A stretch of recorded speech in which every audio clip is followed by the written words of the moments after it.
안녕하세요. 에이스입니다. 이전 영상에서 광고, 정치, 사회 분야에서 어떻게 프레임이 형성되는지, 또 프레임을 왜 형성하는지에 대해서 다루었었고요.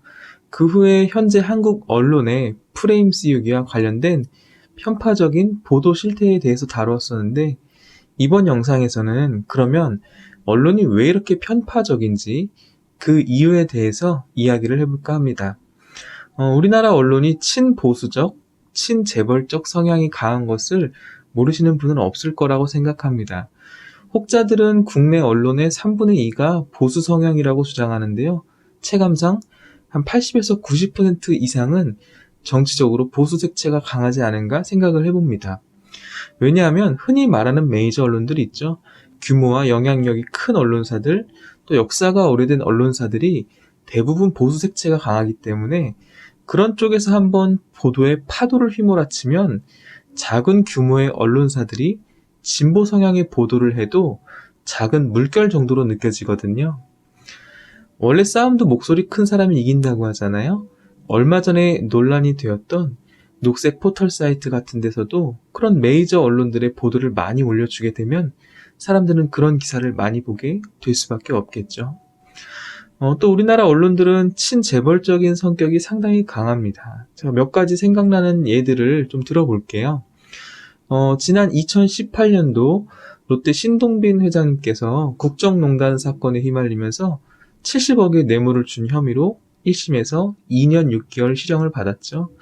2심에서는 집행유예를 받았습니다. 법원은 강요형 뇌물의 피해자라고 판단을 했다는 것인데 언론들은 이에 대해서 거의 보도를 하지 않았어요. 판결이 있었던 2018년 10월 둘째 주 당시에 신동빈 회장의 집행유예 판결 기사는 조선일보, 중앙일보가 각 2건씩, 동아일보, 경향신문이 5건, 한겨레가 9건의 기사를 냈습니다. 언론 보도는 이보다 더 적었는데요. KBS가 2건, JTBC와 SBS가 1건씩, MBC는 단 1건의 보도도 내지 않았습니다. 보도량이 적다는 것은 이게 굉장히 심각한 문제거든요. 왜 그럴까 한번 생각을 해봅시다. 어떤 권력을 가진 집단이 그 권력을 행사하는 힘도 중요하지만 행사하지 않는 힘 또한 대단히 중요합니다.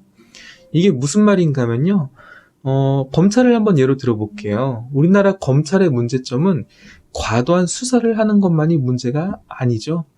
마땅히 해야 할 수사를 하지 않는 것도 문제가 되는 거거든요. 또 최근 불거지고 있는 사법부에 대한 불신도 과도한 판결을 내리는 것만이 문제가 아닙니다. 마땅히 판결을 과도하게 내려야 할 때도 판결을 안 하기 때문에 더 큰 문제가 생기는 거거든요. 언론도 마찬가지입니다. 엄청난 보도량으로 밀어붙이는 언론의 권력만 문제가 아니라 마땅히 보도해야 할 것을 보도하지 않는 것, 침묵하는 것도 큰 문제라는 것이죠. 의도적인 보도량 축소 혹은 보도 생략은 국민들의 눈을 가리거나 시선을 돌리는 것일 수 있기 때문입니다. 보도한 언론들의 기사도 참 가관이에요. 조선일보는 신동빈 회장을 뇌물 강요 피해자이자 공여자라고 타이틀을 달았고요. 동아일보는 박근혜 전 대통령 강요에 의한 뇌물, 죄 엄히 묻는 건 부적절이라고 헤드라인을 뽑았어요. 누가 보기에도 이건 신동빈 회장의 입장에서 쓴 것이거든요. 뇌물 강요 피해자, 강요에 의한 뇌물, 뇌물이라는 행위에 가해자 피해자가 따로 있나요? 둘 다 가해자 아닌가요? 그래서 청탁금지법, 이른바 김영란법도 금품을 수수한 사람이나 제공한 사람이 둘 다 처벌받는 거잖아요. 교묘하게 언론들은 재벌들이 피해자라는 이미지 메이킹을 하는 거죠. 재벌들의 편에서요. 만약에 깡패가 선량한 학생들의 돈을 뺐듯이 강요에 의해 박근혜 전 대통령과 그 주변 인물들이 재벌들의 돈을 뺏어갔다면 그러면 이 기사가 틀렸다고만은 할 수가 없겠죠. 그러나 신동민 회장 같은 경우는 면세점 특허권 부정청탁이라는 의혹으로 1심에서 징역형이 나왔던 것이거든요.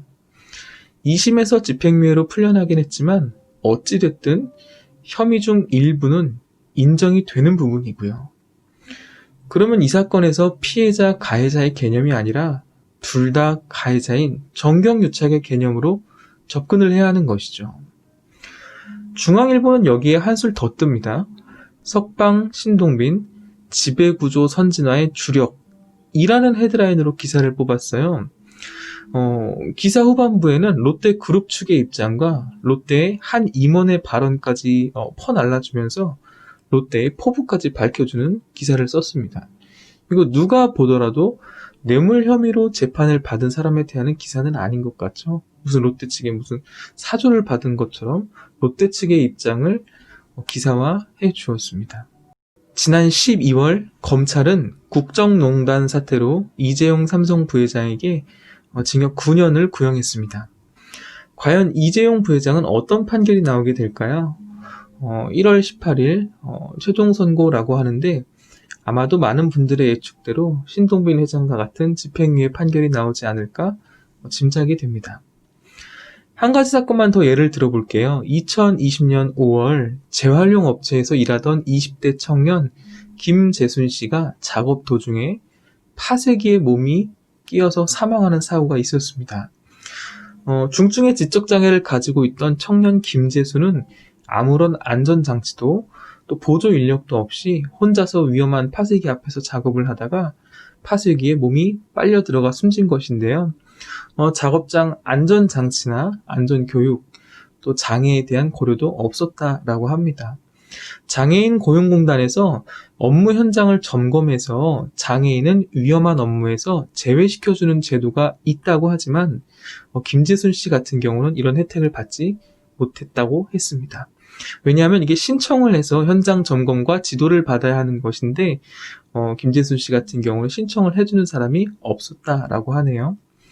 아무튼 이렇게 안타까운 20대 청년 노동자의 죽음이 있고 난 후 약 20일 동안 이 청년의 죽음에 대해 다른 언론의 보도는 겨우 5번이 전부였습니다.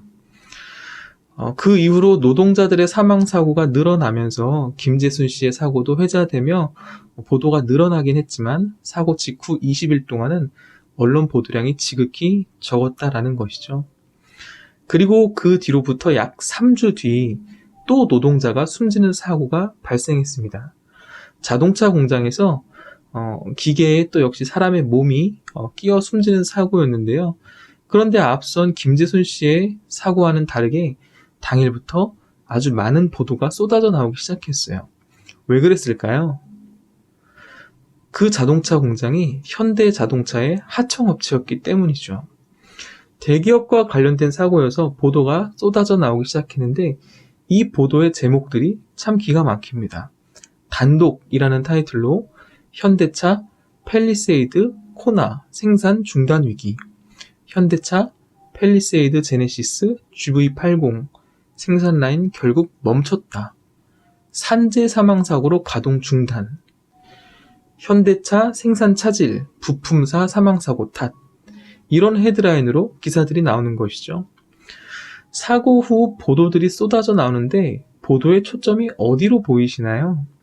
사람이 일하다가 죽은 걱정보다 자동차 못 만들면 어쩌나를 더 걱정하는 게 정상은 아닌 것 같죠. 한 앵커는 이런 보도들에 대해서 이렇게 멘트를 하셨습니다. 자동차는 자기 이름으로 불리지만 숨진 노동자는 아예 이름조차 등장하지 못했습니다. 몇 해 전 가습기 살균제 사고 여러분들 다 기억하시죠? 굉장히 큰 사회적 이슈가 되었던 문제인데요. 이 사건은 800명 이상이라는 참 많은 피해자와 아픔을 낳은 사건인데 피해자는 많지만 가해자는 없는 사건이 되어버렸습니다. 왜냐하면 법원에서 가해자로 지목되었던 SK케미컬과 애경산업 측에 며칠 전에 무죄 판결을 내려주었기 때문이죠. 이런 앞선 사건들은 사법부의 판결을 문제 삼을 수도 있는 부분이지만 언론들의 보도 행태 또한 상당히 편파적인 것을 우리가 알 수 있는 대목들입니다. 지난 영상에서 프레임에 대한 이야기를 했었죠. 언론들의 친보수, 친기업, 친재벌 성향의 반복된 기사들은 대중들에게 분명히 영향을 끼칩니다. 여러분들 주변을 한번 보세요. 그리고 인터넷 댓글들도 한번 유심히 봐보세요. 그래도 삼성은 건드리지 말자. 삼성이 나라에 이바지한 게 얼만데 세계적 기업인데 그냥 좀 놔두자. 심지어 어떤 사람들은 이재용을 대통령으로 만들자 뭐 이런 댓글까지 달리고 있습니다. 여러분 이게 정상적으로 보이시나요? 세계적인 대기업이고 국위선양하면 돈 잘 버는 기업이면 죄를 지어도 상관이 없는 건가요? 아직 판결이 나온 것은 아니고 혐의가 다 밝혀진 것이 아니고 어떤 판결이 나올지는 저는 알 수 없지만 여러분 한번 생각을 해보세요. 죄를 지었으면 벌을 받는 것이 당연하죠. 근데 삼성은 건드리지 말자뇨. 세계적인 기업은 그냥 좀 놔두자뇨. 이게 무슨 사고방식인가요? 대중들의 왜곡된 사고방식을 조장하는 많은 요인들 중에 적지 않은 비중을 언론들의 편파적인 보도 행태가 차지하고 있다고 생각을 합니다. 특히 중도층일수록 반복적인 언론 보도와 프레임에 더 큰 영향을 받게 되겠죠. 그렇다면 우리나라 언론은 왜 현 정부, 더 넓게는 진보 정부에 적대적이고 보수 정당, 재벌들, 기업들에 대해서는 우호적일까? 공정성과 보도윤리를 지켜야 할 언론이 왜 이런 편파 성향이 짙은 것일까? 그 이유는 사실 아주 간단합니다. 뭐냐면 돈과 기득권 때문이죠. 여러분들 혹시 요즘 신문 한 부에 얼마에 팔리고 있는지 아시나요? 아니 최근에 신문 읽으신 게 언제인가요? 아니 그것도 아니면 최근에 신문지를 구경한 건 언제인가요? 거의 본 적이 없죠. 언론사들은 과거 유료신문의 발행과 판매 수익 그리고 광고로 수익을 거두었지만 지금은 대부분의 수익을 광고와 협찬, 후원에 의존하고 있습니다. 신문 발행 부수가 엄청나게 줄었기 때문에 언론사가 몇 개는 망했을 것 같죠? 그럼 지난 10년간 몇 개의 언론사가 망했을까요? 놀랍게도 한 개도 안 망했다고 합니다. 오히려 늘어났다고 하네요. 2018년인가요? 계속 하락하던 신문 발행 부수가 전년 대비 증가한 해가 있었어요. 신기하죠. 신문을 보는 사람이 거의 없는데 신문지 구경도 못하는데 신문 발행 부수가 늘어났대요. 이게 어찌된 일일까요? 한때 방송사에서 시청률을 위해 막장 드라마, 막장 예능을 마구 제작했던 때가 있었는데요. 방송국의 시청률과 같은 것이 신문사의 발행 부수라고 생각하시면 됩니다. 신문 발행 부수는 곧 신문사의 영향력을 의미하고 광고주들에게는 우리 신문이 아직 이만한 영향력이 있다라고 어필할 수 있는 데이터가 되는 것이죠. 신문사의 발행 부수, 유가 부수는 신문사의 세력을 보여주는 증거이기 때문에 광고 단가 책정의 주요 기준이 된다는 것입니다. 그래서 신문을 지금도 계속 발행한다고 해요. 그나마도 종이신문을 구입하는 곳은 기업과 정부 부처이고 일반 개인은 거의 없다라고 합니다. 조금 다른 얘기를 해볼게요. 종이신문 이렇게 많이 찍어내면 그 신문들 다 어디로 갈까요? 팔리지도 않고 보는 사람도 없는데 아주 많은 양의 신문들이 어디로 갈까요? 놀랍게도 발간되자마자 포장도 뜯지 않은 이 신문들이 절반 가까이 계란 공장으로 간다고 합니다. 왜냐하면 여러분 올록볼록한 계란판 아시죠? 그 계란판을 만드는데 신문지가 사용된대요. 참 놀랍습니다. 읽지도 않을 신문을 많이 만들어서 굳이 계란 공장으로 보낸다뇨. 이런 낭비가 또 어디 있나 싶은 생각도 들지만 신문사 입장에서는 그래야 광고 수입이 유지가 되기 때문에 어쩔 수 없다라는 것이죠. 사람들 신문 안 봐요. 광고 하나마나 보는 사람이 없습니다. 그러나 기업들은 신문사의 광고를 꾸준히 하고 있어요. 광고 효과가 없는데도 말이죠. 왜냐하면 신문이 기업을 잘 되게 할 수는 없지만 망하게 할 수는 있거든요. 기업 입장에서는 우리 회사에 좋은 기사 좀 써줘 와 동시에 우리 회사에 안 좋은 기사 좀 쓰지 말아줘 라고 말하는 것이죠. 우리나라 4대 재벌이 언론사에 쓰는 광고비가 25% 이상이다라고 합니다. 기업이 싫어하는 뉴스, 보도, 실수가 없는 게 당연하겠죠. 왜냐하면 당장 그 신문사들의 수입과 돈이 걸려 있으니까요. 돈 다음에는 기득권의 문제가 있습니다. 기득권이란 말 그대로 이미 얻은 권력이라는 뜻이죠. 이미 가지고 있는 힘이란 뜻이에요. 여기서 우리나라 재벌의 역사까지 논하면 너무 길어지니까 생략을 하겠지만 대기업들이 보수 정당과 긴밀하게 연결이 되어 있는 것은 잘 알려진 사실입니다. 꼭 대기업이 아니더라도 가진 것이 많을수록 보수적인 성향이 강할 수밖에 없겠죠. 가진 것이 많다는 것은 지킬 것이 많다는 이야기도 되니까요. 지난 21대 총선에서 서울시 국회의원 당선 현황을 지도로 보면 참 재미있습니다. 우리가 흔히 강남 3구라고 불리는 곳만 보수당인 현 국민의힘 당이 차지를 해요. 신기하죠. 여기는 20대 국회의원 선거 때도 전부 보수당이 당선되었어요. 이게 우연일까요? 문재인 정부 들어서 언론들이 정부 비판을 엄청나게 합니다. 국민들도 비판하는 분들이 많이 있어요. 제 주변에도 많이 있습니다. 그런데 여러분, 잘 한번 생각해 보세요. 코로나라는 특수한 상황을 제외하고 문재인 정부가 받는 공격들에 대해서 한번 생각을 해보세요. 누가 강하게 반대를 하고 나서나, 이걸 생각해 보자는 거죠. 꽤나 높던 문재인 정부의 지지율이 크게 하락한 두 개의 사건이 있었는데요.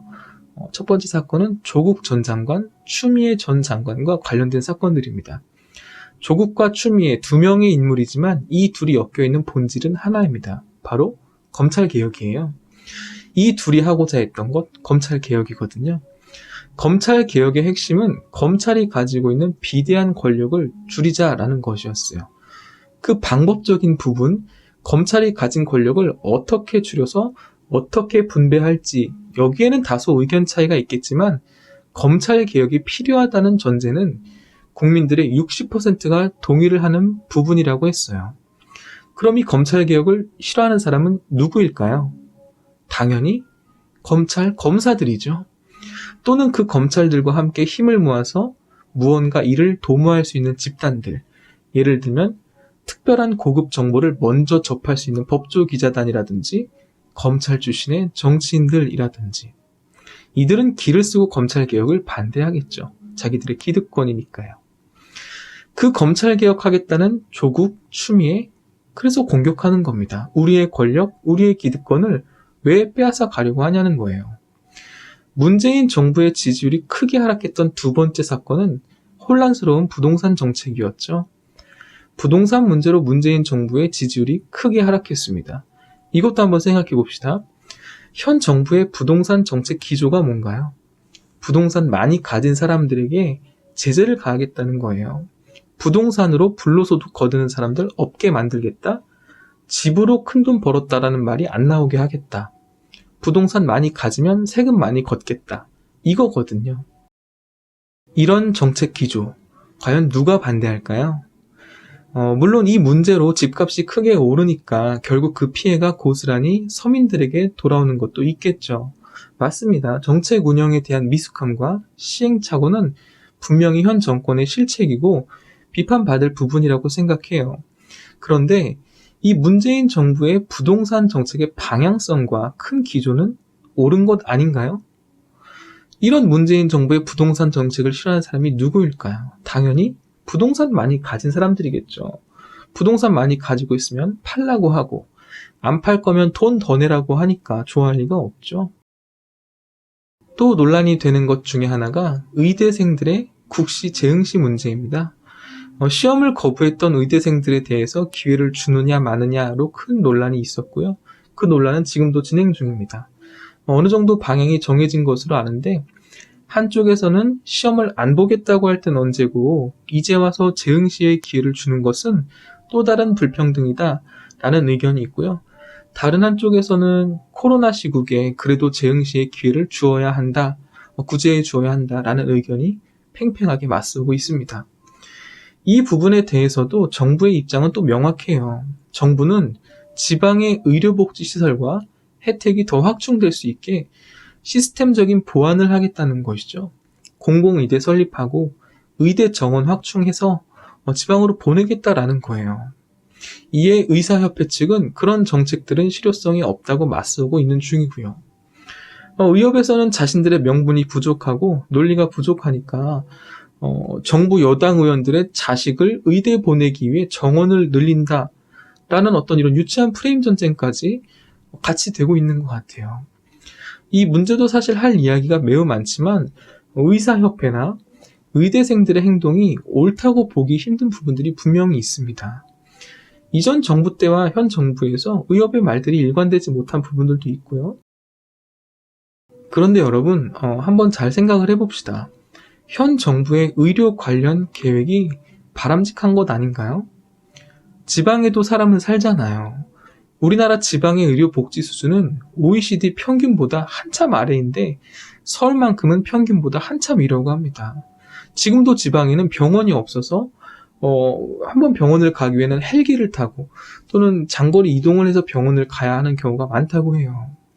그래서 이 서울과 지방의 균형을 좀 맞추자는 건데 그게 그렇게 정부가 비판을 받을 만한 일인가요?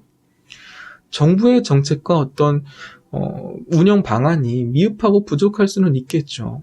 그런 방법론적인 문제들은 협상 테이블에 앉아서 서로 내어줄 건 내어주고 취할 건 취하는 태도로 접근을 해야죠. 의사들이 파업이 웬 말입니까? 또 교수진들이 그 파업을 지지하는 것은 또 웬 말이고요. 의사들이 왜 부동산 비정규직 문제를 쟁점으로 갖고 와서 그걸 들먹이면서 시위를 합니까? 그게 의대생들의 모습인가요? 정치 시위 아닌가요? 그냥 대정부 반대 투쟁인 것처럼 보인단 말이죠. 어쨌든 확실한 건 이 코로나 시국에서 환자들의 생명을 담당하고 있는 이 의사들의 집단 행동과 파업, 그리고 이례적으로 파업을 지지하는 보수 언론들의 그 행태가 매우 불미스럽고 안타까운 사건이 아닐 수 없습니다. 몇 가지 예만 든 것인데요. 잘 한번 생각해 봅시다. 문재인 정부와 각을 세우는 사람들, 집단들 누구인가요? 검찰개혁하겠다고 하니까 검찰들, 검사들, 법조기자들 난리죠. 부동산 잡겠다고 하니까 부동산을 많이 소유한 분들이 또 들고 일어납니다. 공공의대, 그리고 정원을 또 확대하겠다라고 하니까 의사들이 난리예요. 과거 이명박, 박근혜 정부 때는 없던 일이 문재인 정부 때 일어나고 있는 거예요. 우리나라의 최상위층이라고 하는 사람들, 검사들, 판사들, 의사들, 부동산 재벌들이 싫어해요.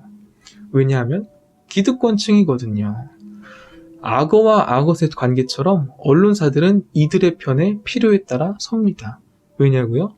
결국 이 기득권층들, 가진 분들, 권력자들, 언론을 후원해주고 그들이 언론들의 돈줄이거든요.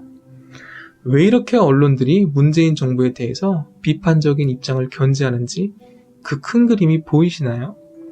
그렇기에 사실 언론 스스로 자정하여 스스로 개혁되기를 바란다는 것은 사실상 불가능합니다. 왜냐하면 이들은 거대한 하나의 카르텔이 되어서 움직이는 거거든요. 서로가 서로의 필요를 채워주고 돕고 있으니까요. 그럼 언론 개혁에 해결책은 없는가? 저는 언론의 희망은 과거 한겨레 신문의 탄생 스토리에 있다라고 생각을 합니다. 1974년 박정희 대통령은 긴급 조치로 모든 언론들에게 유신헌법을 반대하거나 비방하거나 부정하는 모든 보도를 하지 못하게 금지합니다. 당시 언론인들은 언론의 자유를 외치고 단합하며 결의했지만 검열을 하면서 기사를 못 내보내게 막고 또 광고를 차단하면 언론사가 살아남을 수가 없기에 결국 굴복하게 되죠. 동아일보에서 자유를 외치다가 해직당한 기자들이 소위 말하는 동아투위를 결성합니다. 동아 자유언론 수호투쟁위원회의 줄임말이죠. 이때 해직당한 기자분들이 멋있는 말을 해요. 무릎 꿇고 사는 이보다 서서 죽기 위하여.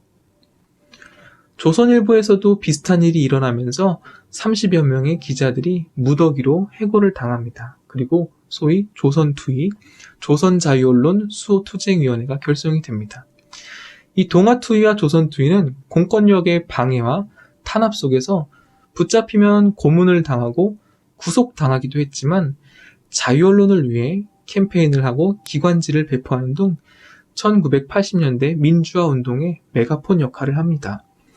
그렇게 시간이 흘러 1987년 6월 항쟁 이후 궁지에 몰린 전두환은 일시적으로 유화 정책의 일환으로 신문 창간의 자유를 허용했어요.